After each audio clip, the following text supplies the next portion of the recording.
मेघालय और असम के बॉर्डर के बीच एक सुनसान जंगल में रात ने अपनी काली घनी चादर ओढ़ ली थी।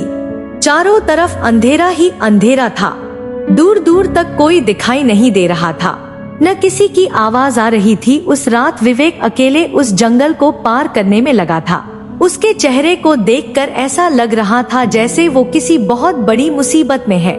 इस जंगल के बारे में जाना जाता था कि अगर कोई भी इंसान सूरज ढलने के बाद यहाँ आता है तो उसे एक शैतान अपने बश में कर लेता है। वो फिर ऐसी जंगल में हमेशा हमेशा के लिए कैद हो जाता है। विवेक को ये बात पता थी, लेकिन वो फिर भी रुक नहीं रहा था, बस आगे बढ़े जा रहा था। जंगल के आखिरी छोर पर एक नदी बह रही थी और उस नदी को पार करते ही असम सीमा शुरू हो जाती थी। उस नदी के ठीक बगल में लकड़ी से बनी एक पुरानी हवेली थी। हवेली के आगे एक बोर्ड लगा था जिस पर लिखा था वशीकरण बाबा। गांव के लोगों का मानना था कि उस हवेली में कुछ अजीब है। वहाँ ऐसी शैतानी ताकतें हैं जो हवेली में रहने वाले वशीकरण बाबा के मंत्रों की ताकत से इस दुनिया में आ गई है। 25 साल का विवेक अब उस हवेली के ठीक सामने खड़ा था और जोर जोर हाँफ रहा था। उस हवेली के दरवाजे पर एक बड़ा सा चौकोर निशान बना था, ठीक वैसे ही जैसे किसी मंत्र तंत्र की किताबों में होता है। विवेक हिम्मत जुटाई और दरवाजा खोला। अंदर उसने देखा कि एक बेहद अजीब सा दिखने वाला बाबा वहाँ कुछ हड्डियों की पूरा कर रहा है। बाबा की नजर तुरंत विवेक पर गई। अब वो जोर जोर से बड़े ही डरावने तरीके से मंत्रों को बोलने लगा। विवेक बाबा को देखकर घबरा गया था, लेकिन वो जिस मकसद से बाबा के पास आया था उसे पूरा किए बगैर वो कहीं नहीं जा सकता था। आज से 2 दिन पहले विवेक की शादी को 2 साल होने को आए थे। वो अपनी बीवी वर्षा से बहुत प्यार करता था, लेकिन कुछ दिनों से वर्षा के बदले बर्ताव के कारण विवेक को वर्षा पर शक होने लगा था। उसे लगने लगा था कि वर्षा का किसी और लड़के के साथ चक्कर चल रहा है, जिसे लेकर दोनों के बीच बहुत लड़ाई हो गई और आखिर में बात डिवोर्स तक पहुंच गई और वर्षा उसे छोड़कर अपने दोस्त के घर रहने चली गई थी। विवेक वर्षा पर शक करते करते पागल हो गया था। उसके दिमाग से वर्षा का ख्याल निकल ही नहीं रहा था। सोते जागते वो बस वर्षा के बारे में ही सोचता रहता। एक दिन वो बस से ट्रेवल कर रहा था तो उसकी नजर सीट पर लगे एक स्टिकर पर गई, जिसपे लिखा था सिर्फ 1 घंटे में खोए हुए प्यार को वापस पाएं। और इसी के साथ नीचे एक पता भी लिखा था। विवेक अब उसी पते पर पहुंच चुका था, वशीकरण बाबा के पास। बाबा के मंत्रों की आवाज अब धीमी हो गई थी, पर अंदर एक गहरा सन्नाटा था। बाबा ने बिना विवेक की तरफ देखे उससे उसके आने का कारण पूछ लिया। विवेक ने उस बाबा को सब कुछ बता दिया। बाबा ने विवेक की बातें सुनकर एक हल्की सी मुस्कुराहट के साथ उसे एक लाल कपड़ा दिया और कहा कि इसे धारण करके रोज रात वर्षा की फोटो देखकर विवेक को ये मंत्र पढ़ना है। और धीरे से विवेक के कान में उस बाबा ने एक मंत्र कहा। इस मंत्र को पढ़ने के बाद वो बाबा फिर से अपनी पूजा में लग गया। विवेक ने बाबा को पैसे देने के लिए अपने हाथ आगे बढ़ाया, लेकिन उस बाबा ने कोई भी पैसा लेने के लिए मना कर दिया। विवेक वापस जंगल के रास्ते जाने लगा। इस बात पर ताज्जुब कर भी रहा था कि अचानक उसे लगा कि कोई उसका पीछा कर रहा है।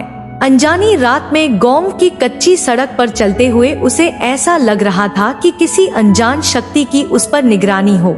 वो जितनी तेज चलने की कोशिश करता, उसके कदम उतने ही धीमे धीमे बढ़ रहे थे। रात के 12 बजने में कुछ ही मिनट थे। विवेक अपने घर पहुंचा। उसने पर्स से वर्षा की तस्वीर निकाली और बाबा का दिया हुआ लाल कपड़ा पहना और बाबा का दिया हुआ मंत्र का उच्चारण करने लगा। तभी अचानक उसे ऐसा लगा कि उसे किसी काले साये ने घेर लिया है और वो उस पर कब्जा जमाने की कोशिश कर रहा है। विवेक ने अपना सर चारों तरफ घुमाया और जोर जोर से मंत्र पढ़ने लगा। कुछ ही समय में वो काला साया वहां से गायब हो गया। विवेक रोज यही करता। ऐसा करते करते कई दिन गुजर गए, लेकिन विवेक की बीवी वर्षा अभी भी वापस नहीं आई। विवेक ने फिर से वशीकरण बाबा से मिलने का फैसला किया। हवेली पहुंचकर उसने बाबा को बताया कि वर्षा अब तक उसकी जिंदगी में वापस नहीं आई है। बाबा ने 2 मिनट के लिए अपनी आंखें बंद की। विवेक के गले में जो लाल धागा है वो उसके वशीकरण की शक्ति को कम कर रहा है। विवेक ने वो धागा तुरंत उतार दिया। बाबा ने ये भी कहा कि अगर वो वर्षा को इस हवेली में ला सकता है तो वर्षा जरूर विवेक के पास आ सकती है। उस दिन भी विवेक जब अपने घर वापस जा रहा था तब भी उसको ऐसा लगा जो उसके पीछे पीछे चल रहा है और उसे देखे जा रहा है। लेकिन विवेक जो वर्षा से बेहद प्यार करता था, उसे पाने के लिए वो कुछ भी करने के लिए तैयार हो चुका था। अगले दिन विवेक ने वर्षा को कॉल किया और माफी मांगने के बहाने उसी जंगल के पास शाम को मिलने के लिए बुलाया। वर्षा ने कुछ पल सोचा और फिर मान गई। दोनों आज बहुत दिनों बाद मिल रहे थे। बात करते करते विवेक वर्षा को हवेली के पास ले गया। जैसे ही वर्षा हवेली के पास पहुंची, उसे एक अजीब सी घुटन महसूस होने लगी थी। उसने विवेक को तुरंत वहां से चलने को कहा, लेकिन विवेक जबरदस्ती उसे हवेली के अंदर ले गया। बाबा ने जैसे ही वर्षा को देखा, उसने विवेक को बाहर जाने को कहा और दरवाजा बंद कर दिया। पूरे 2 घंटे हो चुके थे, लेकिन दरवाजा अभी तक बंद था। विवेक को अब बहुत ज्यादा घबराहट होने लगी थी। कुछ देर बाद दरवाजा अपने आप खुला, लेकिन विवेक ने जैसे ही दरवाजे के उस पार देखा, वो देखकर विवेक के रोंगटे खड़े हो गए। अंदर वर्षा बेहोश पड़ी थी और उसके शरीर के चारों तरफ मोमबत्तियां जल रही थी। वो बाबा वर्षा के शरीर पर तरह तरह के निशान बना रहा था, लेकिन रोंगटे खड़े कर देने वाली बात ये थी कि वर्षा के पास एक बहुत ही भयानक सा काला साया मंडरा रहा था।